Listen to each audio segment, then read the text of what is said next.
اليوم كندور في المدينه كيف العاده وكيبان لي قوه الازبال، كواخط مرميا، البوانت نتاع الكارو، الكارطون، ميكا، يعني اي شارع ولا اي زنقه كتدخل منها الا هو كتلقى داك المجموعه نتاع الاوساخ اللي كتجي داك اوساخ بطبيعه الحال اللي هي ديالنا ديال الشعب المغربي. اليوم هذه القضيه هذه ما كايناش في المغرب وانما كاينه في كاع الشعوب المتخلفه.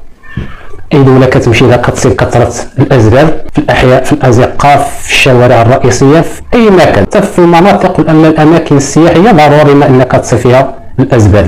ما عرفتش واش كتفكروا بحالي ولا نتوما كتلاحظوا هذه الملاحظه اولا بنادم ما مسوقش. الاغلبيه ما مسوقش، صافي الانسان الا بغيت تقول ولف داكشي يعني ولات حاجه عاديه. واش نحملوا المسؤوليه الشعب اولا نحملوها المسؤولين؟ هذا سؤال. ومن ناحيه نتاع المسؤولين راه الانتقادات فيهم دائما وابدا بلا ما نهضر عليهم، ولكن حتى الشعب راه عنده واحد المسؤوليه كبيره بزاف في هذه القضيه هذه.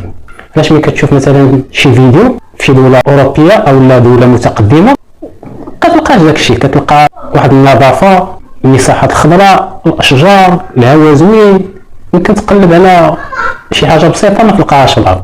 وهنا كاين الدور ديال الشعب ماشي المسؤولين، لانه كما كانش الشعب واعي راه المسؤولين واخا يعيوا ينظفوا مساء صباحا ما يقدروش انهم يجمعوا كاع الاسباب نتاع الملايين نتاع البشر اللي كاينه. يعني المشكله نتاع الوعي، ثقافه، تربيه، للاسف اللي ما كايناش عند الشعب المغربي او عند الشعوب المتخلفه كما قلنا بصفه عامه. لانه اي واحد اوتوماتيكمون ولا ماشي في الزنقه كياكل شي حاجه لوح فين ما ممكن الانسان انا كنظن يقدر ما يديرهاش في دارو مثلا، وكاين داك النوع اللي يديرها في دارو برا، وكاين داك النوع اللي ما يديرهاش في دارو ولكن يديرها في الزنقه. علاش؟ واش النظافه كتكون داخل البيوت؟ علاش ما نخرجوش الاحياء الازقه ما لقاوش شي حاجه في الارض؟ اي واحد استعمل شي حاجه يديرها في جيبو ويمشي يلقيها في واحد المكان مخصص لها. ما تقوليش ما كاينش شي اماكن مخصصه نتاع الازبال، اي بلاصه كتمشي لها ولا اي مدينه ضروري كتكون واحد المكان مخصص فيه تلوح النفايات نتاعك. وحتى اذا مثلا فرضا اننا ما لقيناش ما تلوحش، خليه في جيبك ولا تمشي للدار تجمع شي نفايات كما كتجمع النفايات نتاعك وتخرجهم، وكيجيو صحاب النظافه كيتكلفوا بداكشي كيديوه كيلوحوه. واش تقدر ديرها؟ واش يقدر يديرها الشعب؟ ما يديرهاش. ما كاينش اللي يديرها. يمكن الا شفنا واحد 98% او 99% او يمكن ما نبالغش الا قلت لكم راه 100% ما كاينش اللي كيديرها. اقل حاجه الانسان كياكل الزريعه كيلوح، الزريعه كيلوح، كارو كيلوح، كيمشي يشري شي حاجه عندها شي لومبالاج كيفتح كيلوح. طبيعه الحال راه ماشي توسخ، ماشي يكونوا النفايات، ماشي يكونوا الاسباب. هذه هي الوضعيه، هذه هي الحقيقه كنشوفوها قدام عينينا، ولكن راح كنساهموا فيها جميع كاميرا. وزعما ما نوليوش كنفكروا حتى حنا. كاين اللي كيفكر كيقول لك مثلا علاش حنا ما نكونوش بحال الدول المتقدمه، كلشي نقي، كلشي منظف، كلشي مستيكي، كلشي هو هذاك. بزاف الناس كيقولوا هذا الهضره، ولكن ما كاينش اللي كيفكر كيقول خصنا نساهموا كشعب وتبدا من راسك.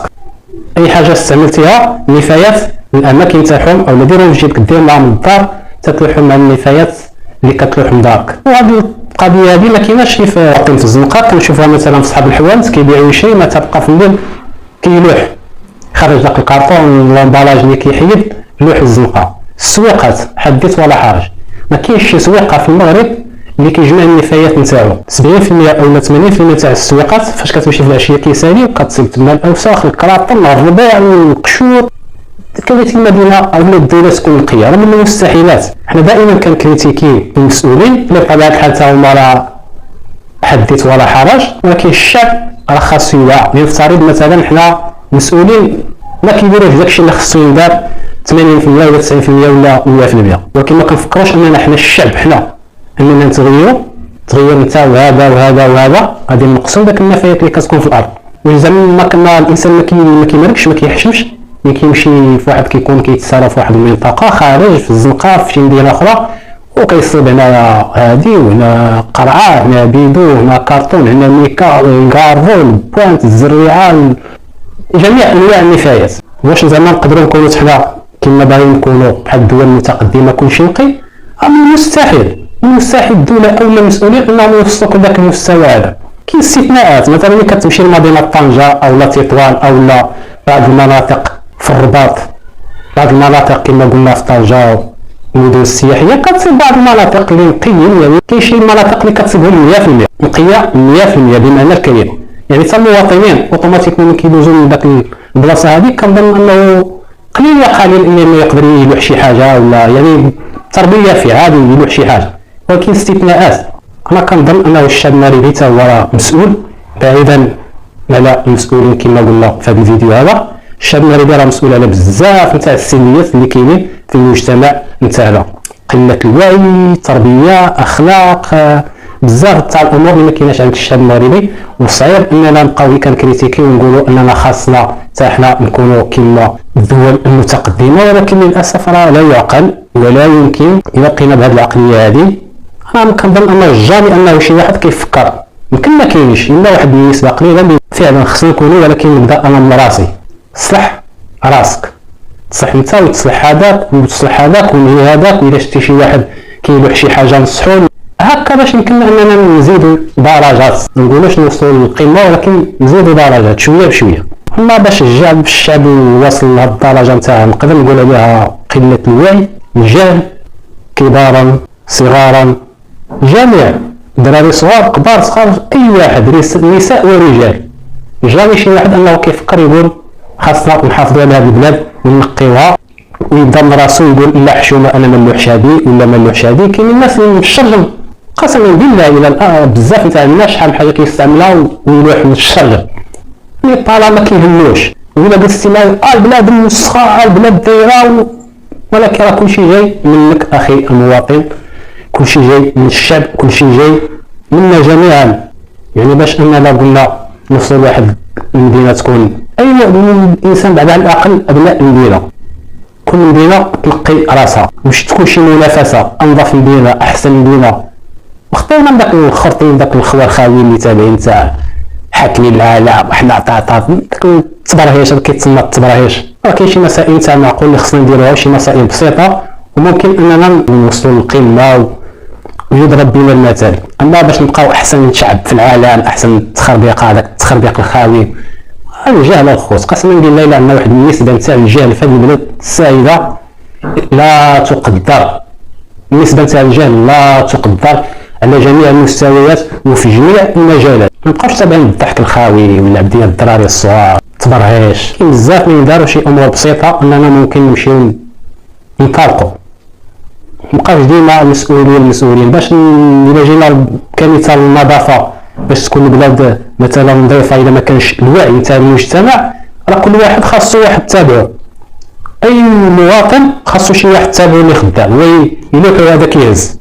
راه من المستحيل، من المستحيلات. الناس راه باش وصلت راه وصلت بالوعي، الناس واعيه، وصلت للقمه نتاع الوعي. شي واحد يقول لي لا والاسباب والدوله والتعليم، ابار التعليم والقرايه والجهل، الوعي راه ما عنده حتى علاقه بالقرايه. راه الانسان ما قاري حتى حرف وواعي تبارك الله وصل درجات عاليه من الوعي. مابقاوش ديما خاصنا فاش نمسحو. ما كنشوفوا الصراحه بالله شي امور قد كتوقع في الزنقه وراه لا اله الا الله، وما كاينش اللي كيتساءل وما كاينش اللي كيقول علاش. والانسان ولا كيشوف شي مسائل ولا كيشوفها ولات عاديه واللي هي ما عاديه ما تلعبه، كلشي تابع الخوار خاوي، كلشي متبع الكره، بنادم تابع الرذيله والموبقات، والشباب ضايع الخوار خاوي وباغي الاصلاح وباغي يوصل باش بالله اعلم.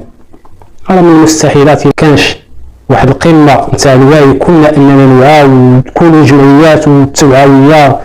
كاين بزاف من يداروا شي امور بسيطه وامور ممكن انها تزيد بنا للقدام، ولكن للاسف راه كوننا كنشوفوا في هذه البلاد السعيده اشياء بصراحه اللي تضر في النفس وتضر في القلب. لا دار خوت اي زنقه دخلتي لها اي حي، الشوارع الرئيسيه كتمشي كتلقى شي امور ماشي المكان تاعها هذه.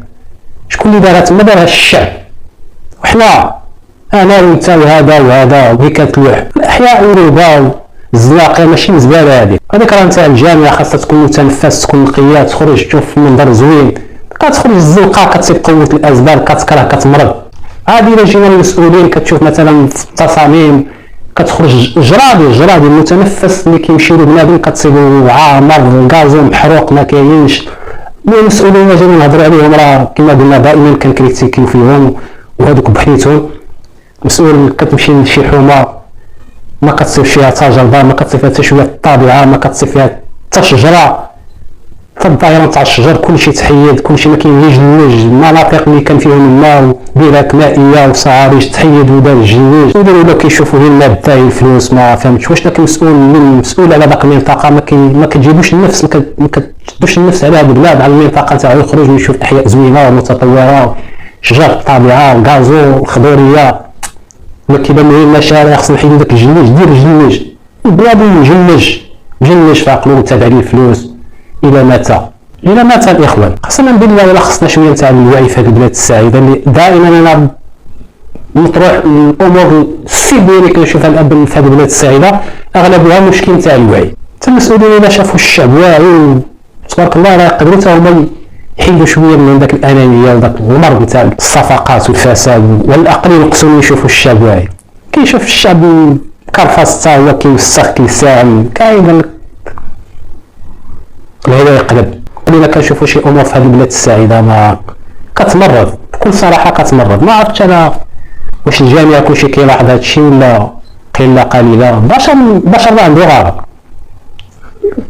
كنخرجوا كنهضروا مع الناس وكنشوفوا شنو كاين، كتقدر غير كتسول الانسان بشي طريقه فنيه كتبان ما تسواقش هي طالع.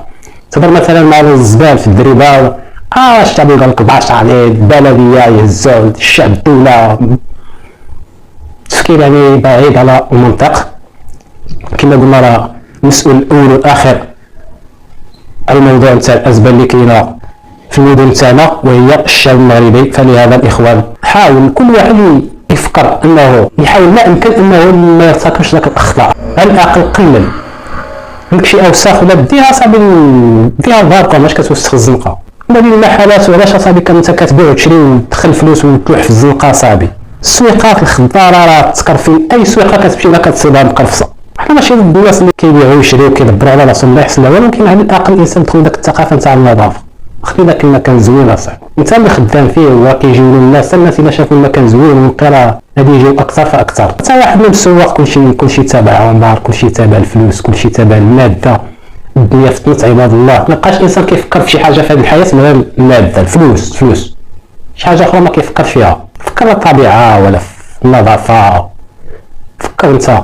ولكن هو في عقلو ديما وعلى احلى ما نكونوا بحال هادو، وعلى شوف الدول الناس كي دايرين، شوف الشعوب كي دايرين. راه خصك تقارن الوعي ديالك مع داك الناس هادو. قسما بالله العلي العظيم يقول لك كنضرب واحد الدولار الا استغربت كتشوف شي امور لا حول ولا قوه الا بالله العلي العظيم.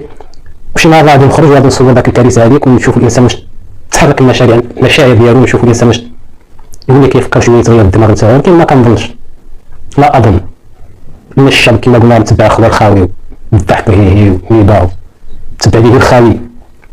بطبيعه الحال غادي نبقاو شعب خاوي وغادي نبقاو في الاسفل وغادي نبقاو دول متخلفه وغادي نبقاو غير كنحلموا واحلامنا لن تتحقق ولن يتغير شيء ان لم نغيرنا بانفسنا ونغير انفسنا نحن. اما باش تعاونوا على مسؤولين انهما او مسؤولين بحديثهم يوصلوا داك الطوب او البلافو تاع النظافه فراه لا يعقل ومستحيل من المستحيلات. فلهذا اخوتي لنغير سلوكنا. السلام عليكم.